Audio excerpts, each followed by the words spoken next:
like we've got quite the roller coaster of events in Nigeria. First up, we had the tragic killings of troops in Oklahoma Delta, which has sparked outrage across the whole nation. Everyone is talking about it. And the army is calling it a communally orchestrated attack, which is a huge accusation. So essentially, the army is saying that the community had something to do with the attack and the killings of the soldiers. While, of course, there are reports that are saying that the reprisal attacks they're severe. People are saying that the army is seeking revenge, essentially. Major General Cecil Esekhahibe, who's retired, has stepped forward and gave a lot of insight on what really happened and the incidents. According to General Cecil, these unsuspecting soldiers fell victim to the treacherous ambush orchestrated by some residents of the community. Some Nigerians believe otherwise though. Some people are saying that that is not what happened. Homemade on social media said, what happened in Delta State was purely political. A Lieutenant Colonel 2 Major on a land dispute case, the Nigerian army has become a complete political toy, end quotes. And I get essentially what he's saying is that there's something deeper happening that we don't really know about. Well, of course, this is all just speculation and allegations, to be honest. Until we hear from the Nigerian army and the community, we cannot really say exactly what has happened and what has caused this tragic and horrific incident to have happened. The governor of Delta State, Sheriff Oboevori, paid a visit to the affected community. What was interesting about it was that journalists were barred from covering his tour. There is a lot more to this story that meets the eye. There's something deeper happening. Bigwig Online said, this is to tell something is definitely not right with information that is being shared with the public, end quote.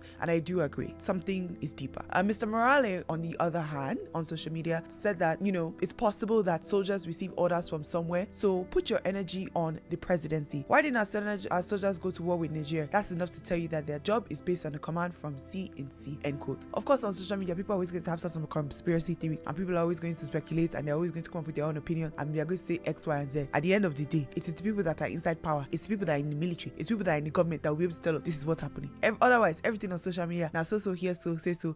You can speculate from morning to night, but this is a deeper case. This is not the one where we'll just be coming online to be giving bars and this is my thought, this is my no.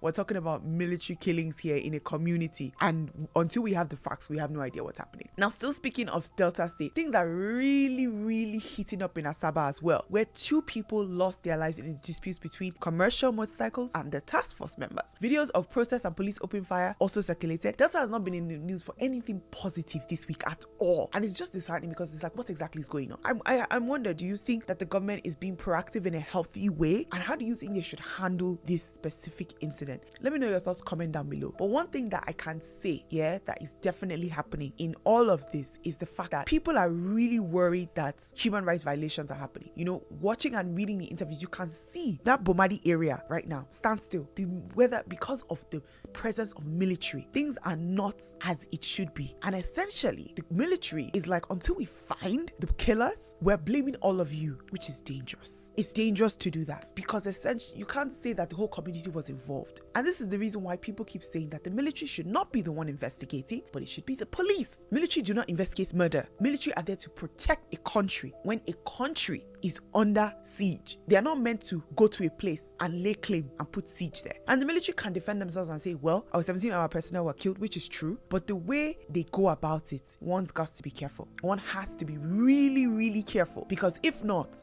there's a tendency that they could make enemies of the whole community. But the investigation seems to be providing some sort of progress. Have they possibly found the murderer of the soldiers in Delta? You gotta click on the next video to find out.